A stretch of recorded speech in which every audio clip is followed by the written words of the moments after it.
Hello बच्चों, welcome back to my YouTube channel NEET chemistry में बच्चों। ठीक है, तो अगला आपका अगला टॉपिक है एंट्रोपी है, जो कि नेक्स्ट टॉपिक है। ठीक है ना, थर्मोडायनेमिक का। तो चलिए शुरू करते हैं अपना नेक्स्ट टॉपिक थर्मोडायनेमिक। ठीक है ना, थर्मोडायनेमिक का है एंट्रोपी वाला। ठीक है ना, तो बच्चों अगर वीडियो पसंद आ रहा है उस पर लाइक करिए, कमेंट करिए, सब्सक्राइब भी करिए, थोड़ा सपोर्ट करिए बच्चों। ठीक है, चलिए शुरू करते हैं। कि देखो एंट्रोपी मतलब होता है क्या, सिंपल से इसको समझ लेते हैं। एंट्रोपी मतलब क्या होता है यार। एंट्रोपी मतलब आप समझ सकते हो, जैसे कि मान लेते हैं कि आपका एक हमारा पानी है ना, मतलब कि किसी कंटेनर में पानी रखा हुआ, किसी कंटेनर में पानी रखा हुआ। जब वो कंटेनर में पानी रखा होगा तो मान लेते हो कि उसको हम हीट करते हैं, गर्म करते हैं, तो वो वेपर में कन्वर्ट होगा, है ना। वो किस में कन्वर्ट होगा? वेपर में ना। समझना ध्यान से। मान लो कोई कंटेनर में पानी रखा हुआ, कंटेनर में पानी हुआ भरा हुआ, वाटर भरा हुआ। अब इसको क्या किया हम लोग? हीट कर दिए। इसको क्या कर दिए हम लोग? हीट कर दिए। जब इसको हम हीट करेंगे क्या करेगा? ये वेपर में जाएगा। ठीक है ना, ये क्या करेगा? वेपर में जाएगा। तो लिक्विड के जो पार्टिकल थे वो काफी पास पास थे, मतलब ना, पास पास थे आपस में। लेकिन जब वेपर बन गए तो क्या हुआ? यही जो लिक्विड के पार्टिकल है वो वेपर में कन्वर्ट हो गए। जब वो वेपर में कन्वर्ट हो जाएंगे, इसके पार्टिकल काफी दूर दूर हो जाएंगे। इसका मतलब हम बोल सकते हैं, अगर हम एंट्रोपी की बात करें, ये जो एंट्रोपी होगा और इसका जो एंट्रोपी होगा, ध्यान देना। ठीक है ना, इसका जो एंट्रोपी होगा, ये वाला जो एंट्रोपी होगा, इन दोनों में कौन ज्यादा होगा? सिंपल से कहने का मतलब है। तो आप कहेंगे जो एंट्रोपी होता है इसको आप E1 मान लो, इसको आप यार सॉरी, इसको आप E1 मान लो, इसको आप E2 मान लो। एंट्रोपी किसकी ज्यादा होगी? E2 की ज्यादा होगी E1 की। मतलब कहने का मतलब क्या है, अगर पार्टिकल दूर दूर जा रहे हैं ना, अगर डिस्टेंस बिटवीन पार्टिकल अगर इंक्रीज हो रहा है, बढ़ रहा है, तो मतलब आप बोल सकते हो उसकी एंट्रोपी बढ़ रही है, सिंपल से। ठीक है ना, मतलब क्या होता है? रेंडमनेस ना। रेंडमनेस क्या होगा? आपका इंक्रीज होगा। हम बोल सकते हैं इसका जो रेंडमनेस होगा वो हमारे क्या होगा? इंक्रीज होगा।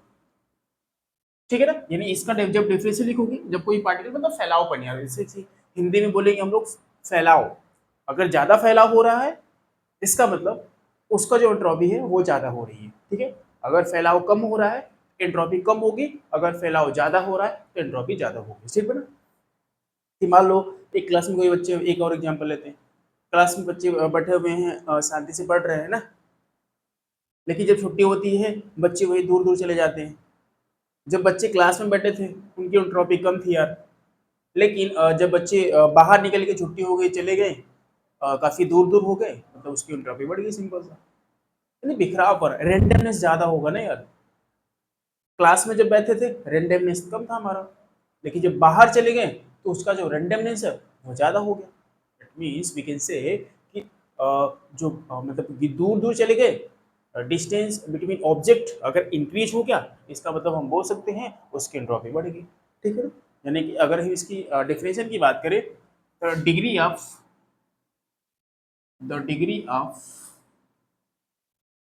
ठीक है ना, द डिग्री ऑफ रेंडमनेस,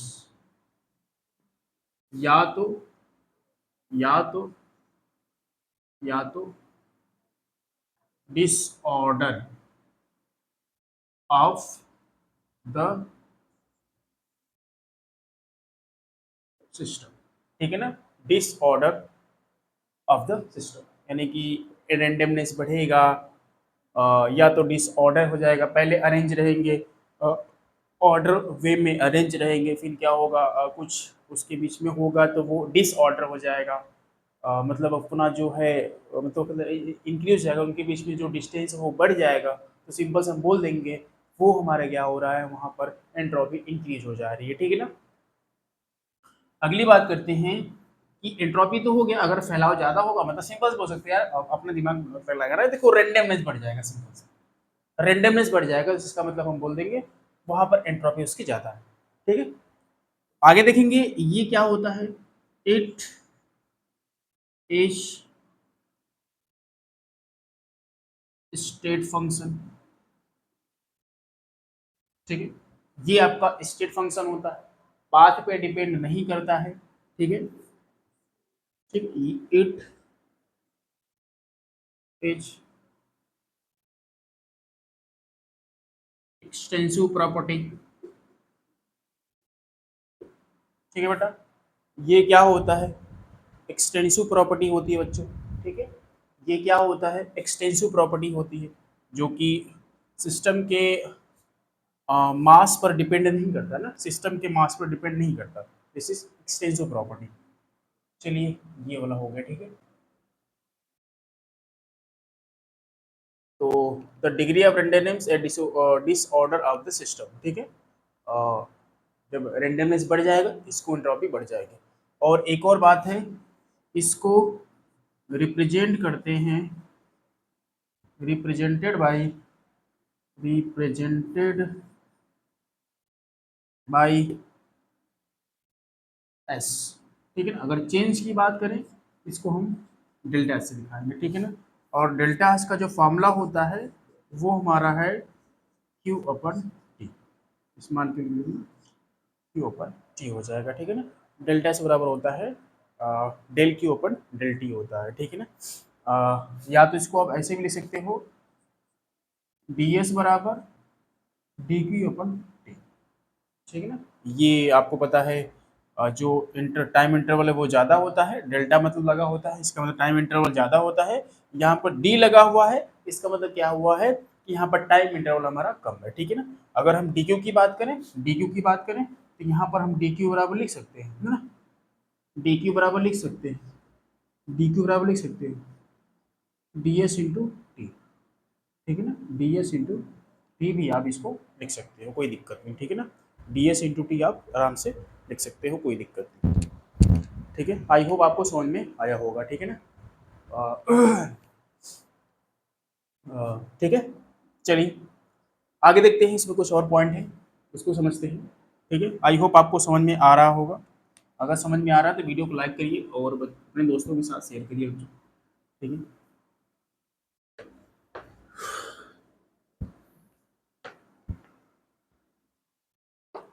चलिए आगे देखते हैं, और कुछ डेरिवेशन कर लेते हैं, इसमें कुछ डेरिवेशन होता है, लेकिन एक बात याद रखिएगा, आप पीछे भी जानते होंगे, जो डी यू होता है वो N C V into delta T के बराबर होता है, बस इतना याद रखें, ठीक है ना, जो डी यू होता है N C V delta T के बराबर होता है, वह कैसे होता है पीछे हमें डेरिवेशन किए हैं, ठीक है ना, उसको भी देख सकते हैं या तो थोड़ा सा भी, ठीक है ना, ये पीछे आपका बताया गया, आइडिया को बताएगा, ठीक है ना, यहाँ पर डेल्टा लिखा है, वहाँ पर आप डी यू लिख सकते हो, N C V into D T भी लिख सकते हो, जहाँ डेल्टा वहाँ पर डी भी लगा सकते हो, कोई दिक्कत नहीं, ठीक है ना, ये भी आपका बराबर है। यानी कि जो इंटरनल एनर्जी चेंज होती है वो N C V D T के बराबर होता है बच्चों, ठीक है ना, वो N C V D T के बराबर होता है, ठीक है। चलिए आगे देखते हैं, आप जानते हैं Q बराबर U प्लस पी वी होता है, आप जानते हैं, अगर हम इसमें आगे सबके आगे अगर डिफ्रेंशिएट करें या according to first law of thermodynamic, according to first law of thermodynamic, ठीक है ना, according to first law of thermodynamic, ठीक है, according to first law of thermodynamic हो जाएगा, ठीक है। इसका मतलब हम यहाँ पर बोल सकते हैं, ध्यान दीजिएगा, ठीक है, थोड़ा इसको ऊपर लिखते हैं यार ना, थोड़ा ऊपर लिखते हैं इसको, देखिए डी यू बराबर होता है N C V into delta T, ठीक है ना, इसको याद रखिए, और according to first law of thermodynamic, according to first law of thermodynamic, ठीक है ना, according to first law of thermodynamic क्या हो जाएगा, क्यू बराबर यू प्लस पी वी हो जाएगा, ठीक है। अगर हम इसको चेंज की बात करें, चेंज लगाएंगे तो डेल्टा यू प्लस यहाँ पर पीवी कर देंगे, ठीक है। और डेल्टा क्यू भी जानते हैं किसके बराबर होता है, डेल्टा क्यू अभी पीछे जानते हैं ना, जो एंट्रोपी वाला फॉर्मूला था, डेल्टा एस डेल्टा क्यू अपन टी। अगर हम डेल्टा क्यू की बात करें तो डेल्टा एस इंटू टी की बात हो जाएगा ना, यानी हम उसकी जगह लिख सकते हैं डेल्टा क्यू की जगह डेल्टा एस इंटू टी, ये डी यू किसके बराबर हो जाएगा, एन सी वी और डेल्टा टी यहाँ से ना, देखो डी यू का मान यहाँ पर रख देना और डी क्यू का मान यहाँ से निकाल दे, ये वाला क्लास मल्टीप्लाई हो जाएगा, तो यहाँ पर डेल्टा एस इंटू टी हो जाएगा, ठीक है। इसके बाद क्या हो जाएगा, ठीक है ना, इसके बाद क्या हो जाएगा, टी अच्छा ये जो है ना ये वाला, ठीक है, ये वाला जो है कांस्टेंट प्रेशर की बात हो रही है, ठीक है ना। जब कांस्टेंट प्रेशर की बात होगी तो ये वाला आपका जो है ये वाला पी के साथ नहीं लगेगा, ये वी के साथ लगेगा, ठीक है, इसमें भी वी चेंज हो रहा है, तो यहाँ पर पी लगेगा और डेल्टा वी लगेगा, ठीक है ना। पी आपको कांस्टेंट पहले बता रहे हैं, पी आपको कांस्टेंट है, यानी कि ये देखा कि नहीं देखा ये वाला यार, अरे ठीक है ना, according to first law of thermodynamics पहले में हम देखे थे ना ये वाला, क्या देखे थे, ये वाला यहाँ पर देख लो बस एक बार, यहाँ पर कुछ बताए थे ना आपको, अभी इसको मिटा देंगे, ठीक ना, तो इसको रफ कर देंगे। अभी देखो आपने देखा था ना Q बराबर पी वी, सॉरी Q बराबर U प्लस पी वी था, इसको हम डी क्यू कर रहे थे, इसको अगर डिफ्रेंशिएट करना तो मतलब कि डी यू कर रहे थे, इसको P अगर मान लो यहाँ पर D लगा दिए, डी पी इंटू वी, दो फलन है, दो फंक्शन है, दो फंक्शन का डिफ्रेंशिएट क्या होता है, डिफ्रेंशिएशन क्या होता है, डी क्यू बराबर D U plus P into D V और v इंटू डी पी हो जाता है, ठीक है ना। आई होप आपको डिफ्रेंशिएशन इंटीग्रेशन थोड़ा बहुत आइडिया होगा, ठीक है। तो दो फंक्शन क्या होता है, एक, ठीक है, एक को हम बाहर निकाल देंगे, अगले वाले के साथ डी लगा देंगे, फिर हम दूसरे वाले को बाहर निकालेंगे, फिर अगले वाले के साथ डी लगा देंगे, ठीक है। और अगर कांस्टेंट प्रेशर की बात करें, ये वाला जीरो हो जा रहा था, तो ये जो कांस्टेंट प्रेशर ना, एट कांस्टेंट प्रेशर, तो ये वाला जीरो हो जाएगा, तो P इंटू डी बचेगा ना, P इंटू डी बचेगा। देखो अगर ये पूरा कांस्टेंट प्रेशर की बात हो रही है तो P तो आपका बाहर निकल जाएगा, क्योंकि P आपका बाहर है, यहाँ पर जो dV है, यहाँ पर यहाँ यानी कि जो डेल्टा है वो V के साथ लगेगा, सिंपल से कहने का मतलब, ठीक है ना। जो यहाँ पर डेल्टा है वो किसके साथ लगेगा, V के साथ, ठीक है ना, बस और कुछ नहीं करना। चलिए आप जानते हैं पीवी बराबर एन आर टी होता है, अगर यहाँ से P निकालें एन आर टी अपन V हो जाएगा, ठीक है ना, यहाँ से P कमा रख देंगे हम, delta S into T N C V delta T plus N R T delta P upon B, ठीक है ना। अब क्या करेंगे, इसको हम इंटीग्रेट कर देंगे, ठीक है ना। इंटीग्रेट करने से पहले एक और काम कर दो, टी को हटा दो यार ना, बोथ साइड टी से डिवाइड कर दो, ये वाला कैंसिल हो जाएगा, डेल्टा एस हो जाएगा N C V delta T upon T plus N R T T cancel, delta V upon V हो जाएगा, हो जाएगा। अब इंटीग्रेट कर दो, डेल्टा एस बराबर एन सी वी, और ये भी आप जानते हैं ना डेल्टा टी अपन टी यानी D T upon T at D X upon X, तो इंटीग्रेशन आता है ना आपको ये वाला एक्स अपन एक्स, ये वाला एल एन एक्स होता कि नहीं होता, डी की जगह क्या लगेगा, डेल्टा लिखा है, बाकी तो सेम आपका वही है, तो सेम वही हो जाएगा आपका एल एन टी हो जाएगा, ठीक है ना, एल एन टी हो जाएगा। और जो ये वाला होता है ना, क्योंकि ठीक है इसमें लिमिट भी लगता है, ठीक है ना, सॉरी इसमें लिमिट भी लगता है, लिमिट लगा दीजिएगा T1 से T2 V1 से V2, ठीक है ना, T1 से T2 और V1 से V2। आई होप आपको इतना समझ में आया होगा, ठीक है।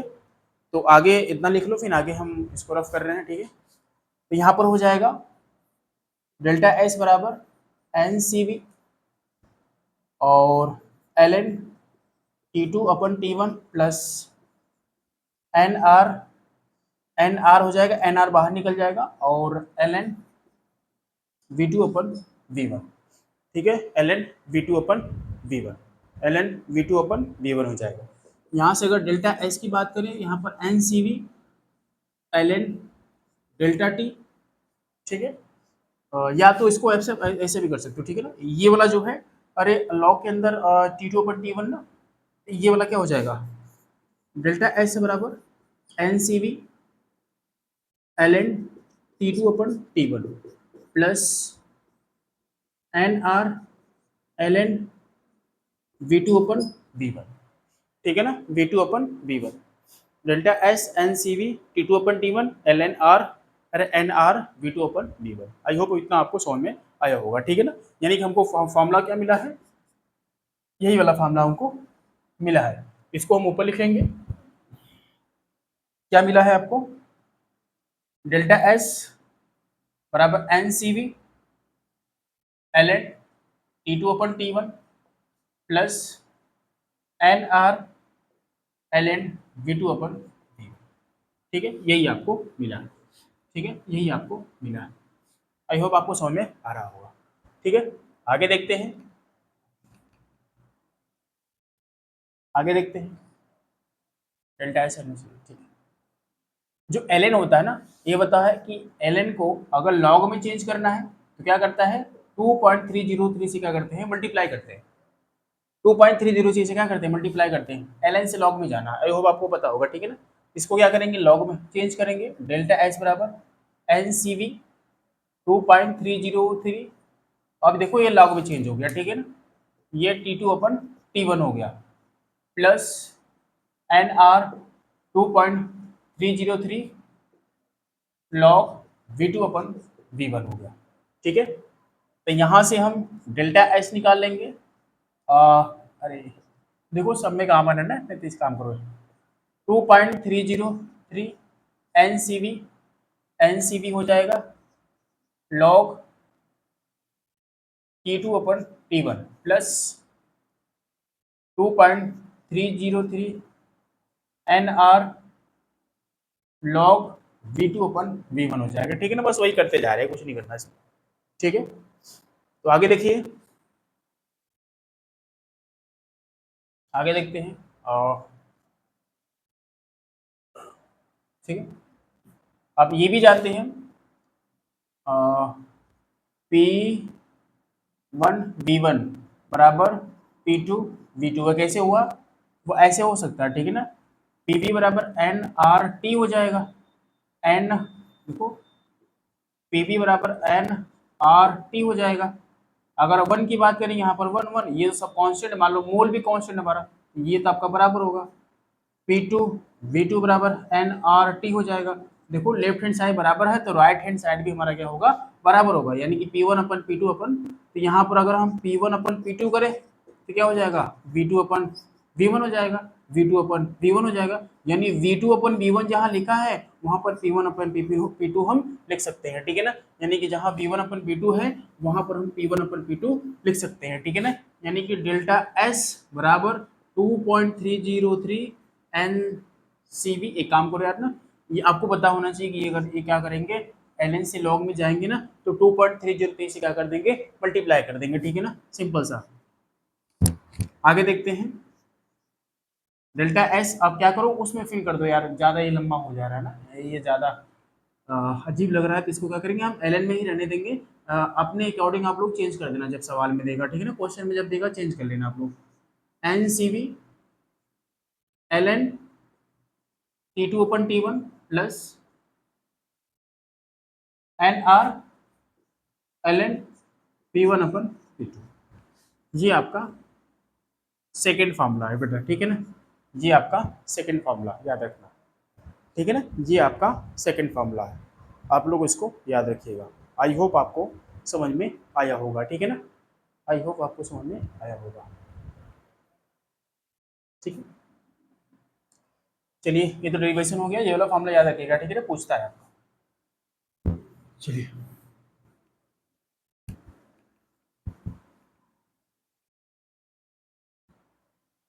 आगे देखते हैं, factor effecting of the entropy, ठीक है ना, फैक्टर इफेक्टिंग ऑफ एंट्रोपी, ठीक है। चलिए पहला हमारा होता है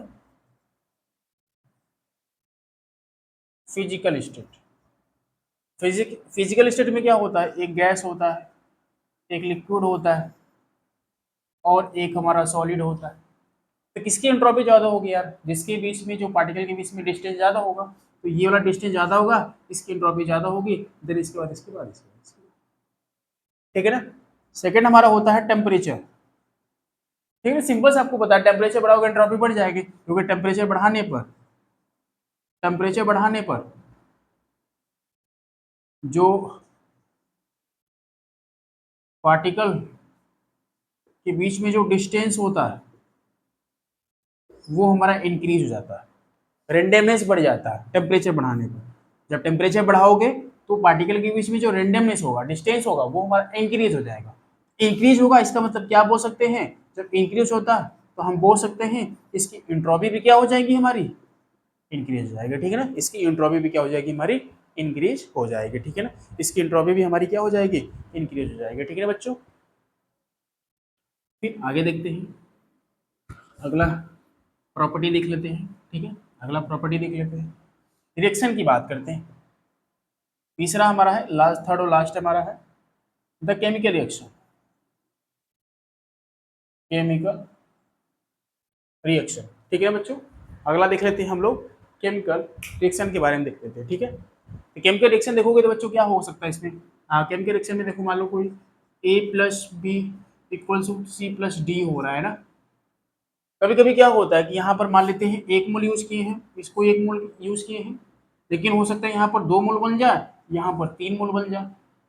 अगर नंबर ऑफ मोल बढ़ेगा, नंबर ऑफ मोल बढ़ेगा, अगर नंबर ऑफ मोल बढ़ेगा तो एंट्रोपी भी हमारी क्या होगी, एंट्रोपी एंट्रोपी भी हमारी क्या होगी, बढ़ जाएगी, ठीक है ना। अगर हम नंबर ऑफ मोल को बढ़ा देंगे तो एंट्रोपी भी हमारी क्या हो जाएगी, बढ़ जाएगी, ठीक है ना। जैसे कि ध्यान देना, एंट्रोपी नंबर ऑफ मोल बढ़ना मतलब कि चेंज इन मोल, है ना, चेंज इन मोल, वो हमारा क्या हो जाएगा, बढ़ जाएगा। अगर वो मोल चेंज की बात कर रहे हैं, वो भी गैस वाले का, ठीक है ना, वो भी किसके वाले का, गैस वाले का, change in mole in gas में ना, change of mole in gas अगर बढ़ेगा तो एंट्रोपी भी वो भी हमारी क्या हो जाएगी, बढ़ जाएगी, ठीक है ना। एंट्रोपी भी वो भी हमारा क्या हो जाएगा, बढ़ जाएगा, ठीक है ना। एंट्रोपी भी हमारा क्या हो जाएगा, बढ़ जाएगा। यानी कहने का मतलब क्या है, इसको लिख सकते हो डेल्टा एन जी अगर बढ़ेगा तो हम लिख सकते हैं इसको डेल्टा एस भी हमारा क्या होगा, बढ़ेगा। डेल्टा एस मतलब एंट्रोपी, अगर डेल्टा एन जी छोटा होगा, कम हो जाएगा, डिक्रीज हो जाएगा, तो डेल्टा एस भी हमारा क्या हो जाएगा, डिक्रीज हो जाएगा। यानी कि हम इसको लिख सकते हैं delta S greater than zero, delta S less than zero, ठीक है ना। ये वाला टर्म हम यूज कर सकते हैं, ठीक है ना, ये वाला टर्म हम यूज कर सकते हैं। डेल्टा एन जी बड़ा हो जाएगा, ये भी आपका बड़ा हो जाएगा, ठीक है ना। आई होप आपको समझ में आया होगा। मोल तो समझ में आ गया ना, मोल, मोल यार सिंपल सा, नंबर ऑफ मोल बढ़ेगा तो उसकी एंट्रोपी बढ़ जाएगी, अगर हम नंबर ऑफ मोल कम होगा तो उसकी एंट्रोपी भी हमारी क्या हो जाएगी, कम हो जाएगा, ठीक है ना। आगे देखते हैं, आगे देखते हैं, ठीक है। प्रेशर की बात करते हैं, प्रेशर पे क्या इफेक्ट पड़ेगा, आप ही समझ जाओ ना यार, कि जब प्रेशर बढ़ाओगे ना, जब प्रेशर बढ़ाओगे, जब प्रेशर आप लगाओगे तो क्या होगा, जब प्रेशर लगाओगे तो क्या होगा, जो गैस के पार्टिकल होंगे वो धीरे धीरे पास आ जाएंगे ना, है ना। जब आप प्रेशर बढ़ाओगे तो गैस के पार्टिकल क्या होगा, धीरे धीरे पास आएंगे।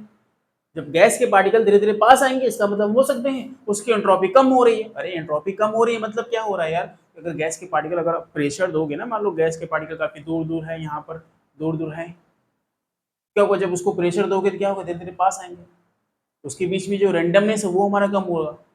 जब उसके बीच में रेंडमनेस कम हो रहा है, इसका मतलब हम बोल सकते हैं उसकी एंट्रोपी भी हमारी क्या हो रही है, कम हो रही है। इसका मतलब अगर हम प्रेशर बढ़ाएंगे तो डेल्टा एस हमारा क्या होगा, कम होगा। अगर हम प्रेशर कम करेंगे तो डेल्टा से हमारा क्या हो जाएगा, बढ़ जाएगा ना। जब प्रेशर बढ़ाओगे तो गैस के पार्टिकल पास आएंगे तो एंट्रोपी हमारी क्या हो जाएगी, कम हो जाएगी। जब प्रेशर कम करोगे तो गैस के पार्टिकल दूर रहेंगे तो हमारे क्या हो जाएगा, एंट्रोपी हमारी ज्यादा रहेगी, यानी फैलाव हमारा ज्यादा रहेगा, ठीक है ना, रेंडमनेस हमारा ज्यादा रहेगा, ठीक है ना। यही हमारा एंट्रोपी के बारे में था, ठीक है ना। आई होप आपको समझ में आया होगा। थैंक यू फॉर वॉचिंग बच्चों।